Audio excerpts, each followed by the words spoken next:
Hello everyone, कैसे हैं आप। आपका आपके YouTube channel Digvijay commerce classes पर एक बार फिर से स्वागत है।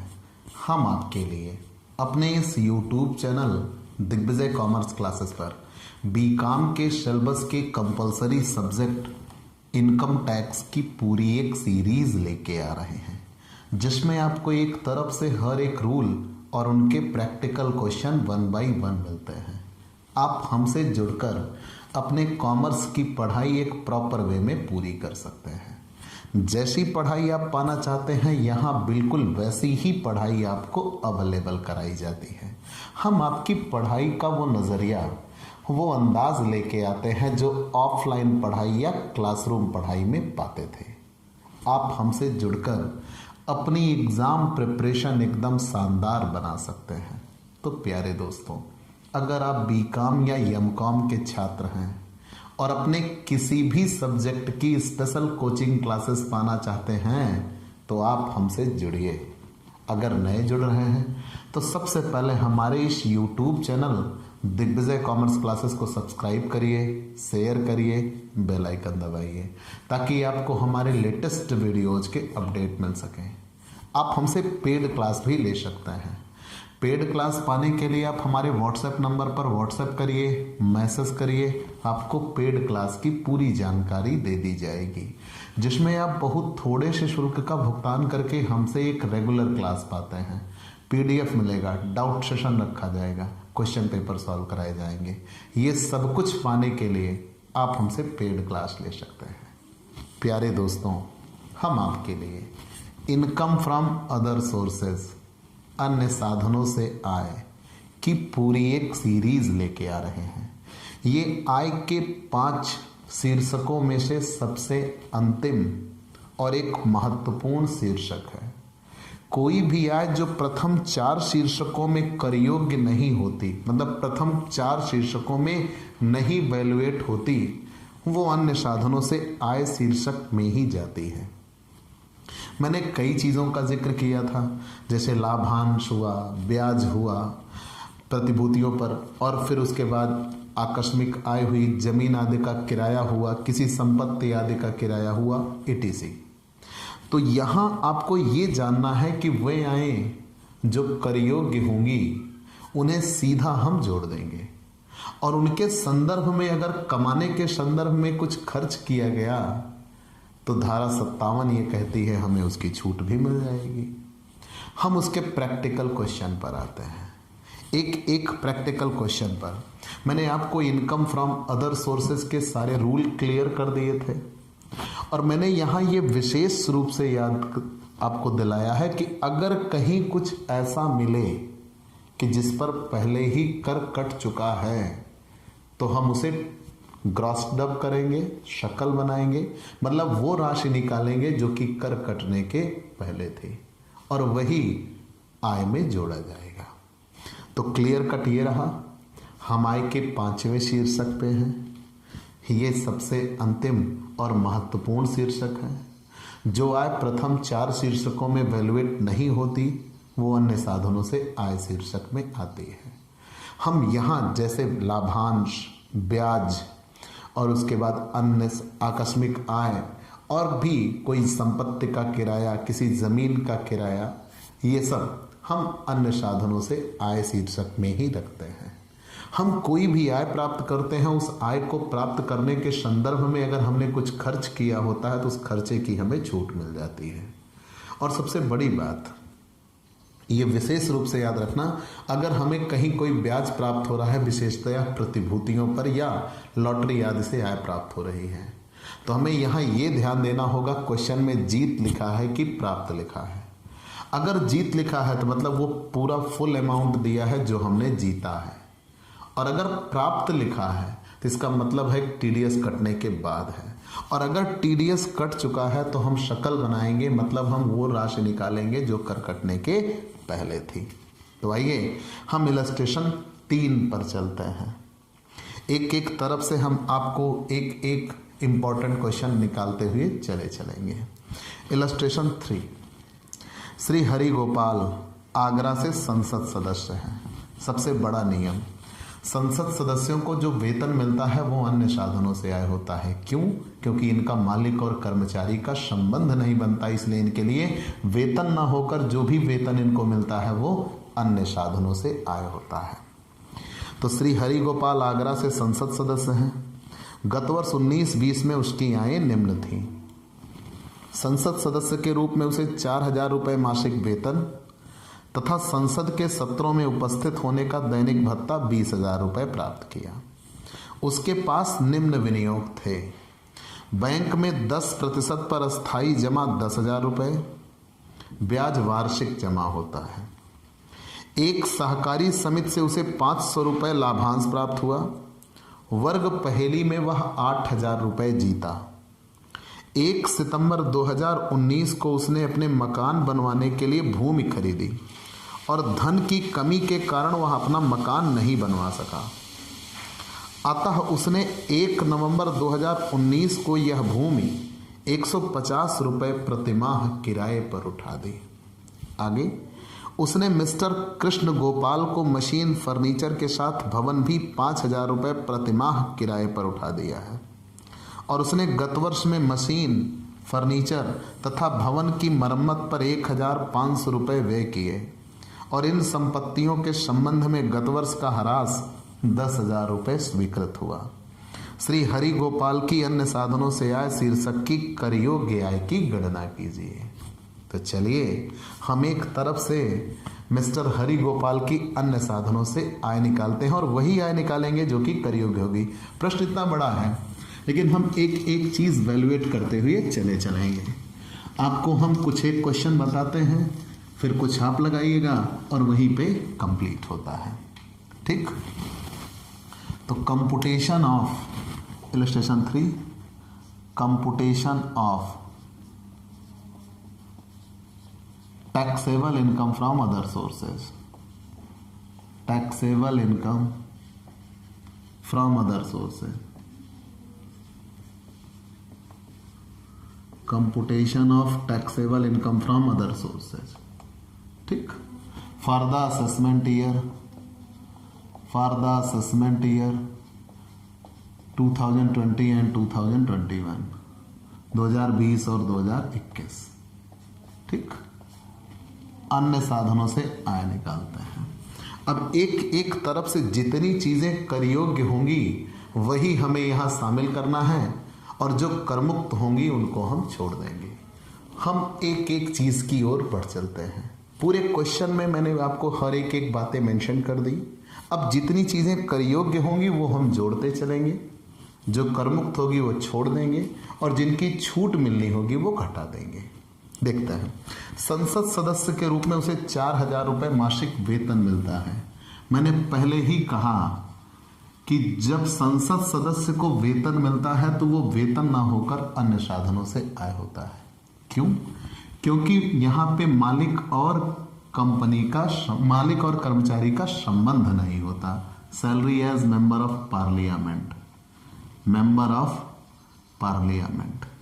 तो संसद सदस्य के रूप में उन्होंने वेतन पाया है 4,000 रुपये प्रति माह। 12 महीने में 48,000 रुपये मिल गया, टैक्सेबल है। क्लियर? अगर संसद सदस्यों को वेतन मिलता है तो कर योग्य होता है। फिर आगे कहा है संसद सत्रों के उपस्थित होने का दैनिक भत्ता, ये कर मुक्त होता है।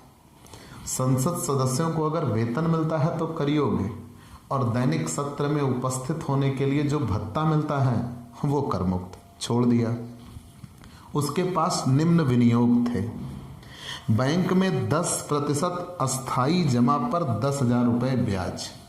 पहली चीज, ब्याज तो कर योग्य होता है और अस्थाई जमा है।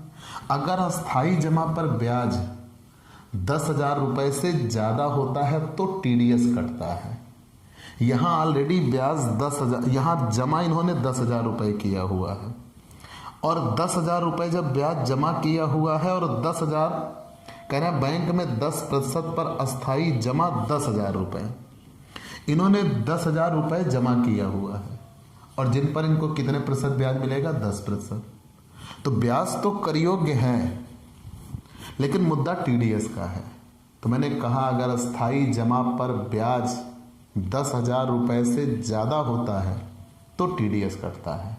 यहाँ केवल 10,000 रुपये जमा है, 10% ब्याज मिलेगा, मतलब 1,000, तो टीडीएस नहीं कटेगा, ये सीधा कर योग्य होगी। और अगर टीडीएस कटा होता तो हम सकल बनाते। बात स्पष्ट हुई ना कि अस्थाई जमा पर ब्याज अगर 10,000 रुपये से ज़्यादा होता है तो टीडीएस कटता है। टीडीएस नहीं कटा है इसलिए हम इसका सकल नहीं बनाएंगे, सीधा कर योग्य। इंटरेस्ट ऑन फिक्स्ड डिपॉजिट, तो interest on fixed deposit, interest on fixed deposit कितने रुपए? 10,000, 10,000 पर 10%, तो 10,000 का 10% मतलब 1,000 रुपये। चलिए ये भी कर योग्य हो गया। आगे, एक सहकारी समिति से 500 रुपये लाभांश, अगर भारतीय कंपनी से लाभांश मिले तो कर मुक्त, लेकिन सहकारी समिति से मिले तो कर योग्य। और सहकारी समितियां उद्गम स्थान पर कर की कटौती नहीं करती, इसलिए उनसे कोई टीडीएस नहीं काटा जाता। तो जब टीडीएस नहीं काटा जाता तो शकल भी नहीं बनाते। Dividend from cooperative, dividend from cooperative society, सहकारी समितियों से जो लाभांश मिलता है वो तो कर योग्य है, लेकिन उस पर सकल नहीं कटता, इसलिए उसको हम उस पर टीडीएस नहीं कटता, इसलिए हम उसे शकल नहीं बनाते। याद रखिएगा, जब टीडीएस कट चुका होगा तभी शकल बनेगा, नहीं तो शकल नहीं बनेगा। तो पूरी बात क्या बनी? मिस्टर हरि गोपाल आगरा में संसद सदस्य हैं, तो आगरा में संसद सदस्य हैं, 4,000 रुपये वेतन मिला कर योग्य, अदर सोर्सेज में, सैलरी में नहीं। और उन्हें संसद सदस्य के रूप में जो सत्र चलता है उसमें उपस्थिति के लिए दैनिक भत्ता दिया गया, वो कर मुक्त हुआ। बैंक में 10,000 रुपये जमा है जिस पर 10% ब्याज मिला एफडी पर, तो 10% एफडी पर ब्याज मिला 1,000 रुपये। ये ब्याज 10,000 से नीचे है, कर योग्य तो है लेकिन टीडीएस नहीं कटेगा। एक सहकारी समिति से 500 रुपये लाभांश, तो हमने पहले ही बताया है सहकारी समितियां टीडीएस नहीं काटती, तो सीधा कर योग्य होता है। वर्ग पहेली में वह 8,000 रुपये जीता, winning from crossword puzzle, winning from crossword puzzle, winning from crossword puzzle. वर्ग पहेली में वो जीता, और वो भी कितने रुपए? 8,000। मैंने बार बार कहा है, जो आकस्मिक आए हो आप वहां देखिएगा, क्वेश्चन में जीत लिखा है कि प्राप्त लिखा है। कारण अगर प्राप्त लिखा है तो मतलब टीडीएस कट जाने के बाद मिला, और अगर टीडीएस कट जाने के बाद मिला, मेरी पूरी बात समझिएगा, अगर टीडीएस कट जाने के बाद मिला तो हम सकल बनाएंगे। तो यहां तो जीत लिखा है ना, ये पूरा पूरा कर योग्य है, अभी इस पे कर कटा ही नहीं है, तो सकल बनाने का कोई मुद्दा नहीं है, सीधा कर योग्य। आगे, एक सहकारी समिति के बाद 1 सितंबर 2019 को उसने अपना मकान बनवाने के लिए जमीन खरीदी। धन की कमी होने के कारण मकान बनवा नहीं पाए, दुख भरी दास्तान है। लेकिन आगे ये कह रहे हैं 1 नवंबर 2019 को उन्होंने यह मकान जमीन किराए पर उठा दी। तो इनकम फ्रॉम लैंड, अब जमीन से आय होने लगी, और जमीन से इनको आय हो रही है 150 रुपये प्रति माह। नवंबर में किराए पर उठाया, नवंबर, दिसंबर, जनवरी, फरवरी, मार्च, गत वर्ष में 5 महीने ही किराए पर उठेगी। 750 रुपये जमीन से किराया मिल गया। जमीन से किराया मिलता है तो अन्य साधनों से आए, बशर्ते जमीन कृषि भूमि ना हो। उसने मिस्टर कृष्ण गोपाल को एक मशीन, फर्नीचर के साथ भवन भी 5,000 रुपये प्रति माह किराए पर उठा दिया है। ये नियम मैंने बताया है कि अगर कोई ऐसा मकान किराए पर उठाया जाए जिसमें फर्नीचर, भवन आदि भी सम्मिलित हो और दोनों को एक साथ किराए पर उठाया जाए, और मकान से उस फर्नीचर, मशीन को आदि को अलग ना किया जा सके, तो मकान और फर्नीचर दोनों का किराया फिर एक साथ अदर सोर्सेज में जाता है। और अगर अलग कर सकते हैं तो मकान का किराया हाउस प्रॉपर्टी में, फर्नीचर और मशीन का किराया अदर सोर्सेज में। यहाँ अलग करने की कोई सूचना नहीं है तो सीधा ये जाएगा अदर सोर्सेज में। Rental income from machinery, rental income from machinery, rental income from machinery furniture and building,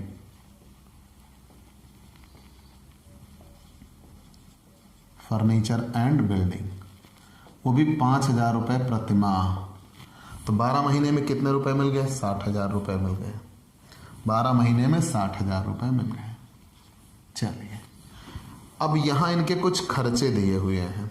उसने गत वर्ष में मशीन, फर्नीचर तथा भवन की मरम्मत पर 1,500 रुपये व्यय किए, छूट मिलेगी।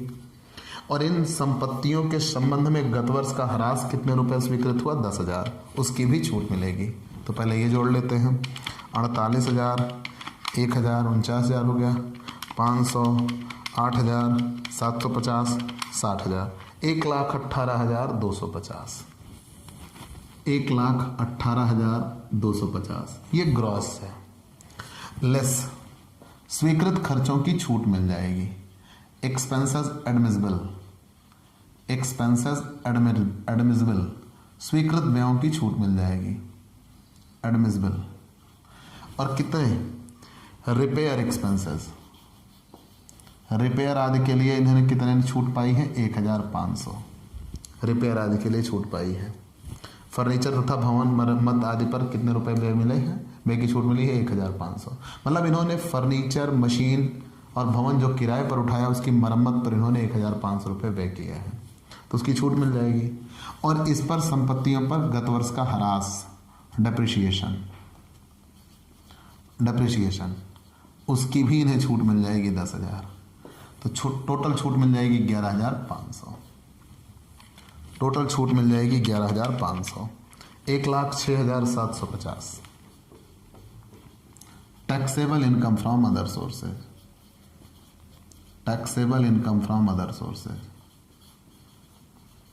Taxable income from other sources, चाहो तो पूरा लिख सकते हो भाई, taxable income from other sources.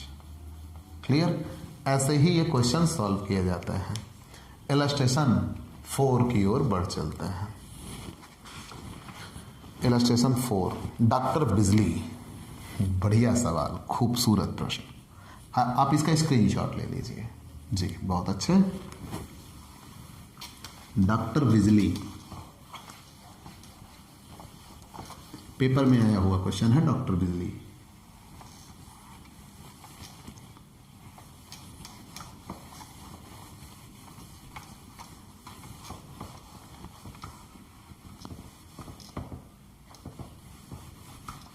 देखिएगा, हमने ये शीर्षक नहीं मिटाया क्योंकि यही शीर्षक हमें फिर से बनाना पड़ जाता, इसलिए हमने नहीं मिटाया। ठीक। इलस्ट्रेशन 4, इलस्ट्रेशन 4 देखिएगा। डॉक्टर बिजली अर्थशास्त्र के अवकाश प्राप्त प्रोफेसर हैं और भारत में निवासी हैं।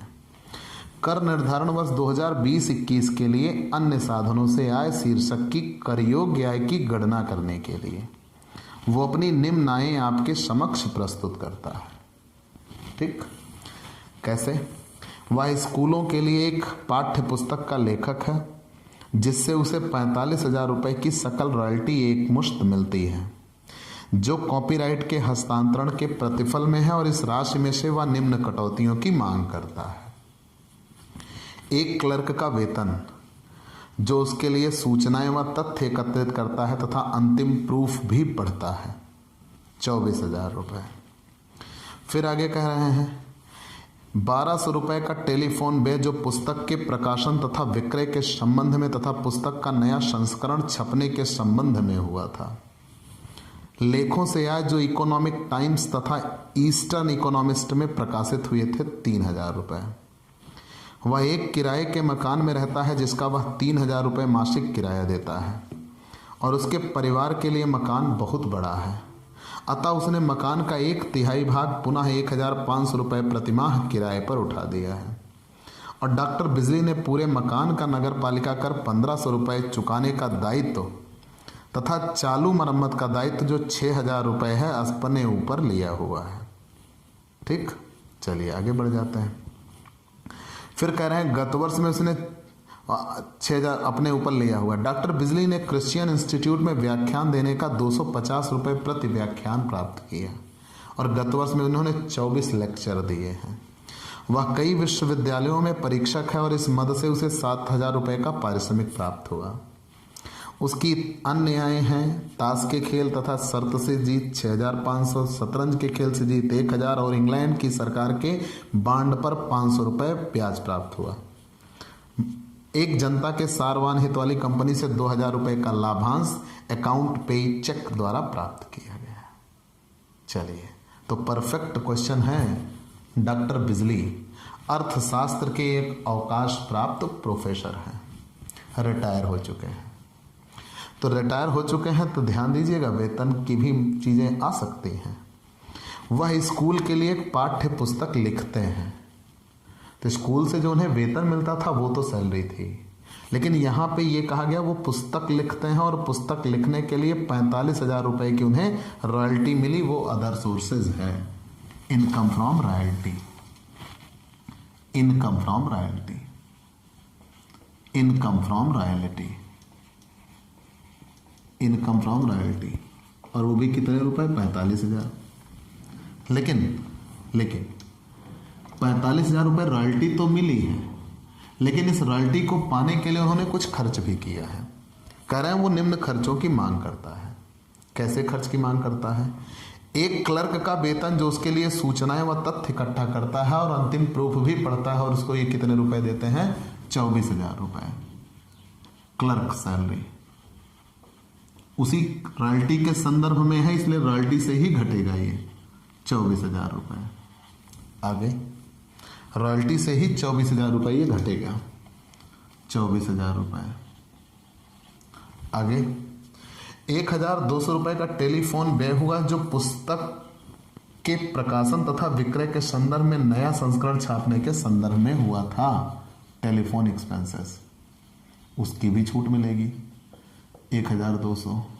तो कुल मिला के छूट हो गई 25,200। तो 45,000 रुपये में से 25,200 घटा दिया, 45,000 रुपये में से 25,200 घटा दिया, तो बचे कितने? 19,800 रुपये की रॉयल्टी जो टैक्सेबल हो गई। क्लियर? आगे बढ़ जाते हैं। हमने सीधा नियम बताया है, हम जो कमाते हैं उसको कमाने के लिए जो लगाते हैं माइनस कर दिया जाता है। इन्होंने एक किताब लिखी और उस किताब को स्कूल में सेलेक्ट किया गया, तो इनको रॉयल्टी मिलेगी। रॉयल्टी इनकी अदर सोर्सेज है, लेकिन उस किताब के छापने के संदर्भ में इन्होंने एक क्लर्क रखा है, उसको ये वेतन दे रहे हैं, और टेलीफोन लगवाया है, उसका खर्च कर रहे हैं। वो घट के तब वो रॉयल्टी करी होगी। आगे कह रहे हैं लेखों से आए जो economic times and eastern economist में प्रकाशित हुए थे। जैसे आप पेपर में देखते हैं फला व्यक्ति की कलम से, तो ये अपने लेख लिखते हैं। तो जब लेख लिखते हैं तो इनको उससे आय प्राप्त होती है। तो इनकम फ्रॉम आर्टिकल्स वो भी अदर सोर्सेज होता है। Income from articles, income from articles, income from articles. और कितने रुपए आय हुई है? 3,000 रुपये। आगे फिर कह रहे हैं वह एक किराए के मकान में रहता है और 3,000 रुपये मासिक किराया देता है। मान लीजिए ये मकान है और इस मकान का 3,000 रुपये ये किराया देते हैं, और मकान इनके घर के लिए बहुत बड़ा है, तो इन्होंने मकान का 1/3 हिस्सा किराए पे उठा दिया और 1,500 रुपये किराए पर उठा दिया, 1,500 रुपये रेंट पर उठा दिया। और जो ये पूरे मकान का किराया देते हैं वो कितना देते हैं? 3,000 देते हैं।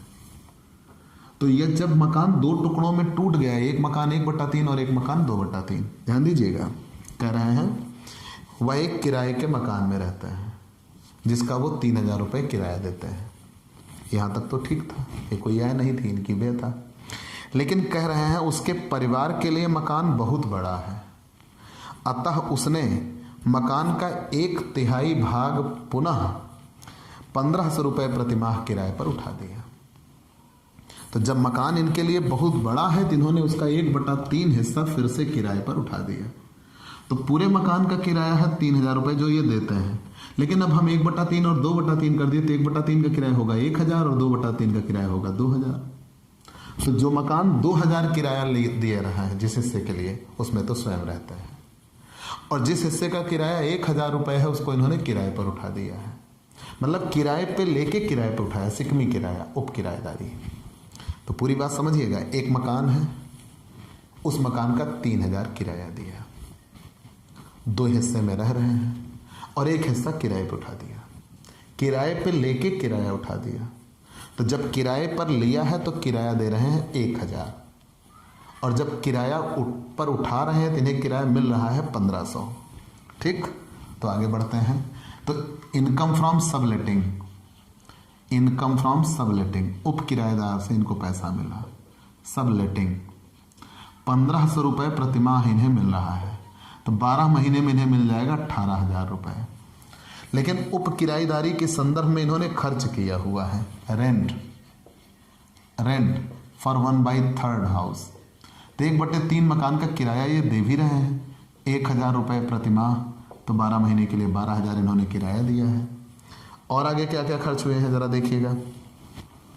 कह रहे हैं इन्होंने मकान के संदर्भ में नगर पालिका कर चुकाया 1,500 रुपये, तो 1/3 म्यूनिसिपल टैक्स, ये लेस हो रहा है, मकान से लेस हो रहा है, लेस केवल मकान से हो रहा है, less 1/3 municipal tax, 1/3 municipal tax पूरे मकान का 1,500 है,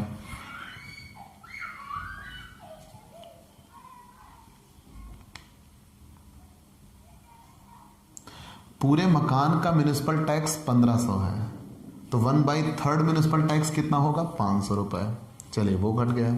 आगे आगे क्वेश्चन में अन्य खर्चे भी दिए हैं तथा मकान के मरम्मत का चालू दायित्व तो 6,000 रुपये हुआ है जो उन्होंने अपने ऊपर लिया हुआ है।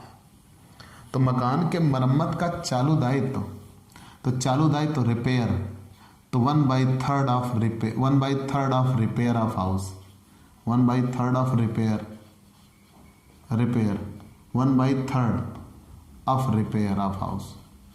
मकान के मरम्मत का 1/3 खर्च, तो पूरे मकान की मरम्मत पर 6,000, तो यहाँ 1/3 कितना हो गया, 2,000। अब ध्यान दीजिएगा, इसको चाहे तो हम ऐसे कैलकुलेट कर सकते हैं। इन्होंने 18,000 कमाया, उस 18,000 को पाने के लिए 12,000 रुपये किराया दे दिया, तो सही मायने में इनकी आय तो है 6,000 रुपये। ऐसे हम वैल्यूएट कर लें, ज़्यादा बेहतर होगा। इनकम फ्रॉम सबलेटिंग 18,000, 18,000, 18,000, उस 18,000 को पाने के लिए 12,000 रुपये खर्च कर दिया, किराया दिया है, तो सही मायने में इनकी आय हो रही है 6,000। ठीक, अब उस 6,000 को पाने के लिए म्यूनिसिपल टैक्स कितना दे दिया, म्यूनिसिपल टैक्स दे दिया 500 और रिपेयर ऑफ हाउस 2,000, कुल मिला के 2,500, तो सही मायने में सबलेटिंग से कमा रहे हैं 3,500। क्लियर, आगे बढ़ जाते हैं। फिर कह रहे हैं वह कई डॉक्टर बिजली ने क्रिश्चियन इंस्टीट्यूट में व्याख्यान देने का 250 रुपये प्रति लेक्चर पाया है, लेक्चर फीस। ये जाके वहाँ लेक्चर दे रहे हैं और इन्होंने 24 लेक्चर दिए हैं और 250 रुपये प्रति लेक्चर इन्हें फीस मिली है। Lecture fees 6,000। चलिए, लेक्चर फीस भी टैक्सेबल हो गई। आगे दिया हुआ है कि वह कई विश्वविद्यालयों में परीक्षक है, एग्जामिनर। ध्यान देना, यहाँ कई बच्चे कंफ्यूज होते हैं। जब आप टीचर हैं तो टीचर के रूप में आपको सैलरी मिलती है, वो तो वेतन पाठ में जाती है। लेकिन जब आप किसी जगह आप कॉपी चेक करने के लिए जाते हो, एग्जामिनर के रूप में आपको पैसे मिलते हैं, वो अदर सोर्सेज होते हैं। तो एग्जामिनर फी 7,000 रुपये मिले हुए हैं, अदर सोर्सेज। फिर कह रहे हैं उनकी अन्य आय निम्न है, ताश के खेल तथा शर्त से जीत। याद रखिएगा, मैंने बार बार कहा है, जीत लिखा हो या प्राप्त लिखा हो। अगर जीत लिखा है तो मतलब ये कि इस पर टैक्स नहीं कटा है, टीडीएस नहीं कटा है, और हमारे लिए ये पूरी पूरी टैक्सेबल है। और अगर टीडीएस कट चुका होता तो हम ग्रॉस अप करते, सकल बनाते। तो दिया हुआ है income from card game and betting, income from card game, card game and betting. ठीक, और वो भी कितने रुपए, 6,500। जीत दिया हुआ, इसलिए शकल बनाने की कोई जरूरत नहीं है। शतरंज के खेल से जीत, सेम वही कहानी यहां भी दिया हुआ है, जीत लिखा हुआ है। इनकम फ्रॉम चेस, ठीक है ना, इनकम फ्रॉम चेस, शतरंज के खेल से जीत, पूरा पूरा टैक्सेबल है। अगर प्राप्त लिखा होता तो TDS कट चुका था, तो फिर हम सकल बना लेते गुणे 100/70 करके। इंग्लैंड की सरकार के बांड पर 500 रुपए ब्याज प्राप्त हुआ। अगर भारत की कंपनी होती, उसके संदर्भ में ब्याज दिया होता, सरकारी होती, तब तो अलग नियम था। इंग्लैंड की सरकार के बांड पर ब्याज प्राप्त हुआ है, तो ये कर योग्य होगा interest on foreign securities, interest on foreign securities, interest on foreign securities. और वो भी कितने रुपए ब्याज प्राप्त हुआ? 500। एक जनता की सार्वजनिक हित वाली कंपनी में डिविडेंड प्राप्त हुआ है। तो जो जनता के सार्वजनिक हित वाली कंपनी होती है वो भारतीय कंपनी है, और भारतीय कंपनी या घरेलू कंपनी से जो लाभांश मिलता है वो कर मुक्त होता है, उस पर टैक्स नहीं देना।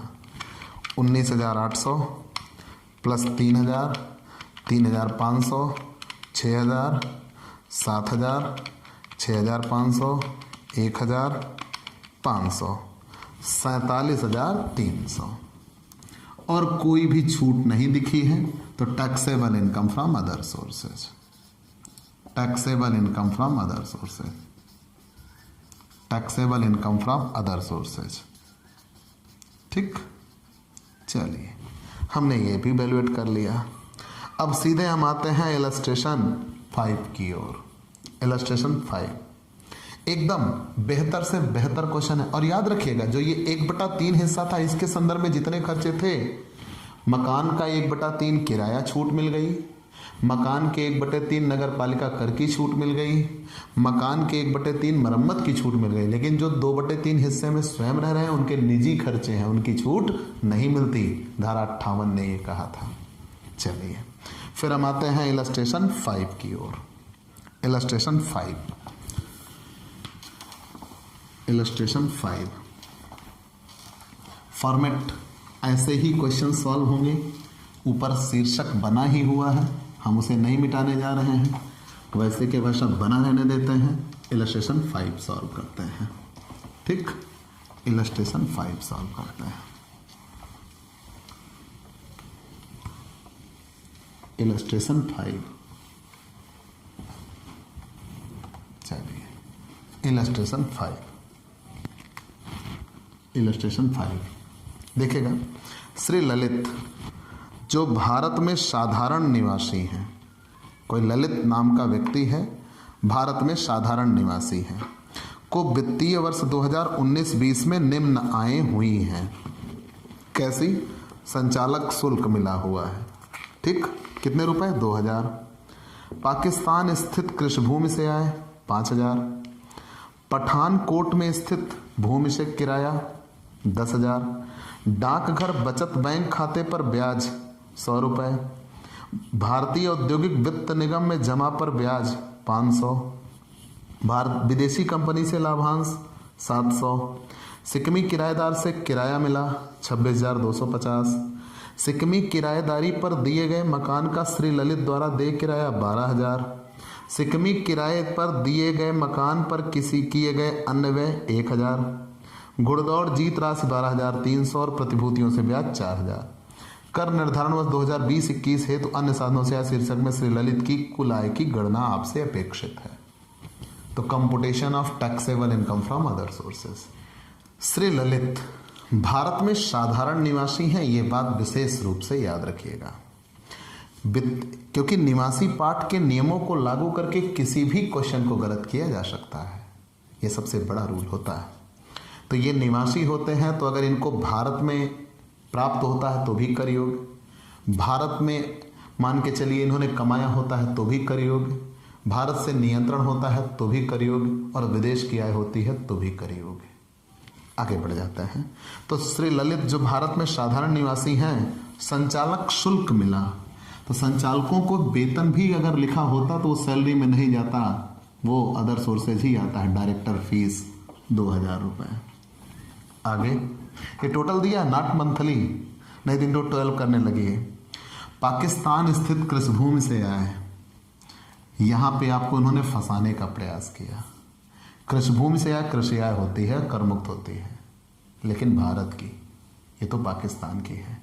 तो पाकिस्तान स्थित कृषि भूमि से आए कर योग्य होगी income from agriculture land, income from agriculture land in Pakistan, income from agriculture land in Pakistan 5,000 रुपए।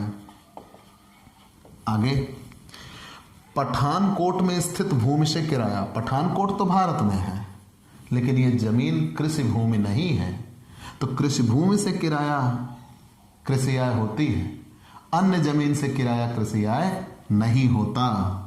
ठीक है, तो rent from land, rent from land in Pathankot, in Pathankot 10,000 रुपए। ठीक, आगे बढ़ जाते हैं। पठानकोट में स्थित भूमि से किराया 10,000 रुपए, तो ये भी अदर सोर्सेज ही, ध्यान दीजिएगा, बार बार मैंने कहा संचालक शुल्क अदर सोर्सेज है। फिर आगे ये कहा गया कि पाकिस्तान स्थित कृषि भूमि से आए, तो पाकिस्तान में वो कृषि भूमि है, भारत की कृषि भूमि होती तो करमुक्त होती, पाकिस्तान की कृषि भूमि करमुक्त नहीं होती। पठानकोट में स्थित भूमि से किराया है, वो कृषि भूमि का किराया नहीं है, कृषि भूमि का किराया करमुक्त। भारत में जमीन हो, कृषि के कामों में हो तब तो किराया करमुक्त होता है, विदेश में हो और कृषि के कामों में ना हो तब करमुक्त नहीं होता। Rent from land in Pathankot, भाई यन पठानकोट। चलिए, हमने ये तीनों चीजें बता दिया। डाकघर बचत बैंक खाते पर ब्याज 100 रुपए, यहां एक विशेष नियम है। अगर डाकघर बचत बैंक खाते पर ब्याज, अगर सिंगल अकाउंट होल्डर है, 3,500 रुपए से कम है तो करमुक्त है। अगर ज्वाइंट अकाउंट होल्डर है, 7,000 रुपए तक ब्याज है तो करमुक्त है। तो यहां सिंगल अकाउंट होल्डर है, 3,500 रुपए तक तो करमुक्त ही होगा, तो यहां 100 रुपए ही दिया है तो करमुक्त है, लेकिन मैं यहां लिख दे रहा हूं interest on postal saving, postal saving, ठीक है, एग्जेम्प्ट, क्योंकि 3,500 से कम है। ठीक है, अगर डाकघर बचत बैंक खाते का ब्याज है और 3,500 रुपए से कम है तो करमुक्त, और अगर ज्वाइंट अकाउंट है तो 7,000 रुपए तक है तो करमुक्त, उससे अधिक होगा तो कर योग्य। भारतीय औद्योगिक वित्त निगम में जमा पर ब्याज, ये तो कर योग्य है, लाभांश करमुक्त होता है, ब्याज नहीं। Interest on IFCI deposit, IFCI में इन्होंने जमा किया हुआ था या दिया हुआ था, उस पर इनको ब्याज मिला है, वो कर योग्य है, और ये TDS भी नहीं कटता। आगे बढ़ जाते हैं।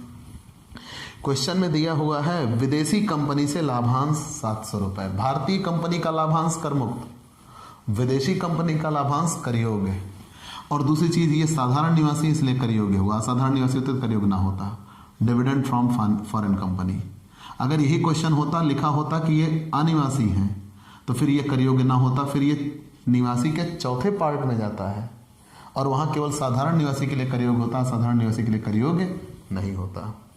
Dividend from foreign company. आगे बढ़ गए, फिर कहा गया सिक्किमी किराएदार से प्राप्त किराया, रेंट फ्रॉम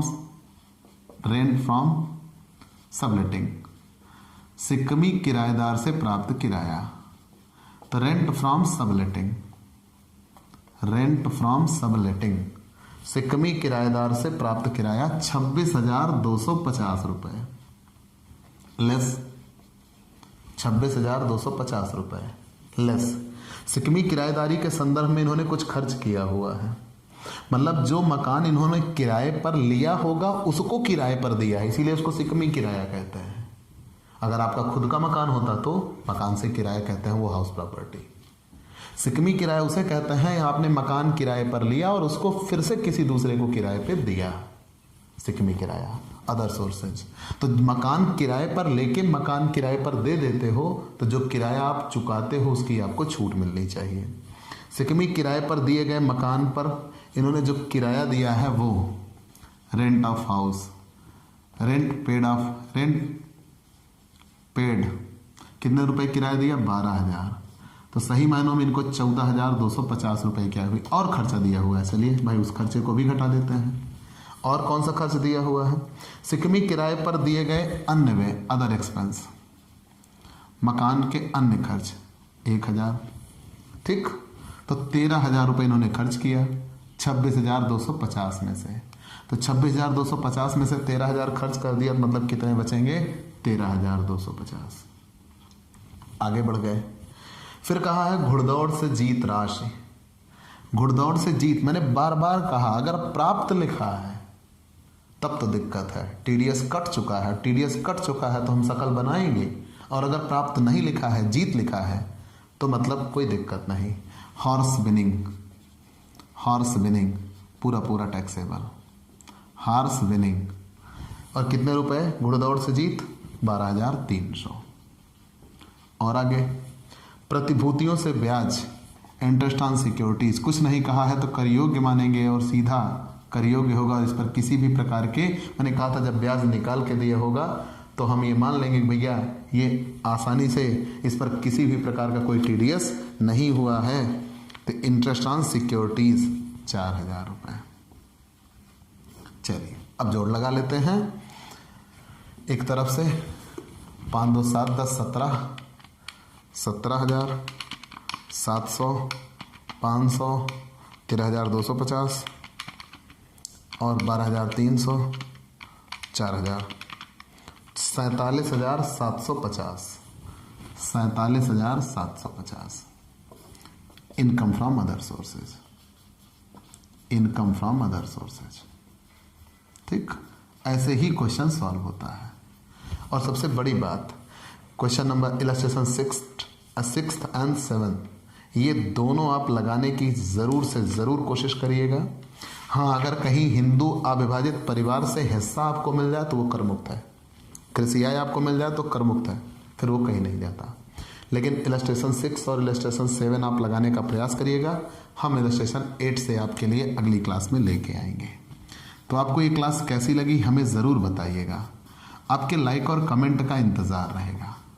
आप हमसे पेड क्लास भी ले सकते हैं, और पेड क्लास पाने के लिए आप हमारे व्हाट्सएप नंबर पर व्हाट्सएप करिए, मैसेज करिए, आपको पेड क्लास की पूरी जानकारी दे दी जाएगी, जिसमें आप बहुत थोड़े से शुल्क का भुगतान करके हमसे एक रेगुलर क्लास पाते हैं। पीडीएफ मिलेगा, डाउट सेशन रखा जाएगा, क्वेश्चन पेपर सॉल्व कराए जाएंगे। तो ये सब कुछ पाने के लिए आप हमसे पेड क्लास ले सकते हैं। और स्पेशली अगर आप हमसे नए जुड़ रहे हैं तो सबसे पहले हमारे इस YouTube channel Digvijay commerce classes को सब्सक्राइब करिए, शेयर करिए, बेल आइकन दबाइए, ताकि आपको हमारे लेटेस्ट वीडियोज के अपडेट मिल सकें। तो आज की क्लास में इतना ही। अगले दिन नए टॉपिक के साथ फिर से मुलाकात होगी। तो चलते हैं दोस्तों, बाय बाय दोस्तों।